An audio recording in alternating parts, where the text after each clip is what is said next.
नमस्कार, one India Hindi में आपका स्वागत है। राजस्थान में पिछले एक महीने से जारी सियासी ड्रामा अब खत्म हो गया है। बगावती रुख दिखाने वाले सचिन पायलट मान गए हैं और जयपुर लौट गए हैं, लेकिन इससे पहले जमकर एक दूसरे पर निशाना साधा गया है। अशोक गहलोत ने सचिन पायलट को लेकर तीखे बयान दिए थे। अब सचिन पायलट ने चुप्पी तोड़ी।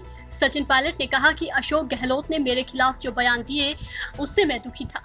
मैंने अपने परिवार से अपने जीवन में कुछ संस्कार हासिल किए हैं और कितना भी मैं किसी का विरोध करूं, वो कोई भी नेता हो, किसी दल का हो, मेरा कट्टर दुश्मन भी अगर हो, किसी और दल में भी हो, तब भी मैंने कभी इस प्रकार की भाषा का उपयोग नहीं किया।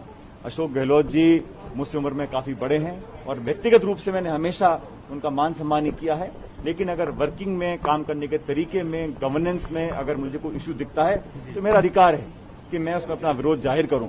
लेकिन मुझे लगता है कि जिस प्रकार की टीका टिप्पणी हुई, जिन शब्दों का प्रयोग किया गया, दुख तो हर इंसान को होता है, मैं भी इंसान हूं, लेकिन उसको अब मैं समझता हूं मैं उस पर रिस्पॉन्ड करूं वो उचित नहीं है। पब्लिक डिस्कोर्स में एक संवाद और एक शालीनता और एक लक्ष्मण रेखा होनी चाहिए, और मैंने अपने 20 साल के जीवन में कभी उस लक्ष्मण रेखा को पार नहीं किया, इसलिए मैं उस पर कोई टिप्पणी नहीं करना चाहता हूं। लेकिन इतना जरूर कहना चाहता हूं कि जिस प्रकार के आरोप लगाए गए, जिस प्रकार की बातें बोली गई, आज वो सब सच दुनिया के सामने आ चुका है। सचिन पायलट ने कहा कि हम कई सालों से कांग्रेस के सदस्य हैं।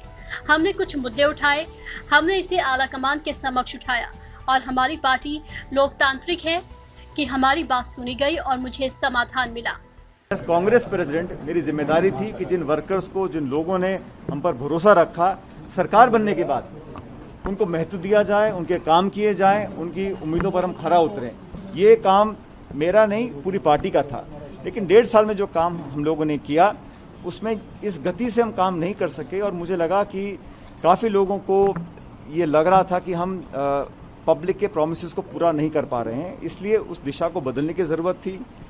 Functioning, governance, delivery on promises, ये सब इश्यूज को लेकर हमने कहा सरकार निर्माण करने के बाद अगर हम उन वादों को पूरा नहीं कर पा रहे हैं और हमें वो मान सम्मान और जगह नहीं मिल रही काम और ऑपरेट करने की, तो उस पीड़ा को बताने का एक फोरम होता है, उसका हमने इस्तेमाल किया। और कल जब प्रियंका जी और राहुल जी से हमारी मुलाकात हुई, इन सब बातों को हमने रखा।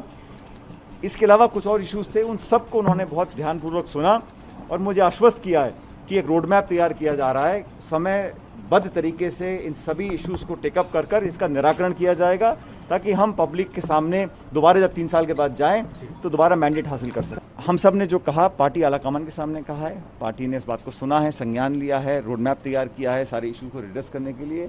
मैंने कोई मांग नहीं रखी है, ना पद की ना पोस्ट की। जब जब पार्टी ने मुझे दायित्व दिया है, मैंने पूरी निष्ठा, ईमानदारी से उस काम को निभाया है। आगे भी जो काम पार्टी देगी मैं करने को तैयार हूं, लेकिन मैंने अपनी तरफ से कोई मांग पार्टी से नहीं। अब 3 सदस्यीय पैनल का गठन किया गया है जो सचिन पायलट की शिकायतें दूर करेगी। ऐसे में देखना होगा कि कांग्रेस हाईकमान की तरफ से तैयार की गई टीम सचिन पायलट की परेशानी कम करती है या नहीं। इस खबर में फिलहाल इतना ही। तमाम अपडेट्स के लिए बने रहिए वन इंडिया के साथ।